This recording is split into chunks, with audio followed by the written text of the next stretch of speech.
So what's the problem with pressure for a horse? We've just been discussing how saddle design features and horse conformation influence our ability to distribute the rider's weight so we get nice even pressure. But why do we need to do that? Well, horses tend to move away from pressure. You probably know this from a riding perspective. Horses are very clever. If we pop our leg on a horse's rib cage and he steps forward and we take our leg off, he knows now that pressure on his rib cage, he has a response, moves away from the pressure, and he gets a reward, the pressure goes away.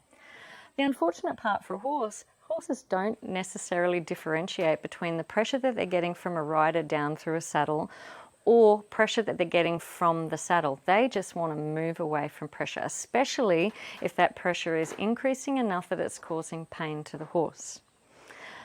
So what kind of problems does it create? Well, let's think about muscles for a second. We all know skeletal muscles move joints and bones. So what happens when we have increases of pressure in specific areas from the tree or the panels or the girthing? Well, we know that the skeletal muscle is trying to move a joint. And I always do this with people when I'm conducting seminars, just because it helps you really cement the idea of what the problem is for the horse. So I want you to imagine your bicep for a second. And we know our bicep helps bend our elbow joint, which is important if you want to feed yourself. I want you to pop your fingers on your bicep. Just humour me with this one. So fingers on your bicep. You can feel when it's in its relaxed state, it's long, skinny kind of job. I want you to do your best weightlifting impersonation. Make a fist and then really flex it, extend it, flex it, extend it, flex it, extend it. You can feel that your muscle changes shape when it's in contraction, long and skinny when it's relaxed. Now I want you to put pressure on it.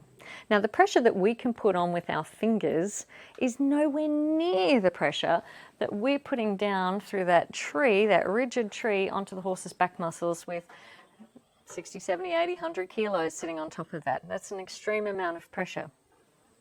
So give it a really good squeeze and try and do this. This is really important for you to understand. Squeeze that bicep.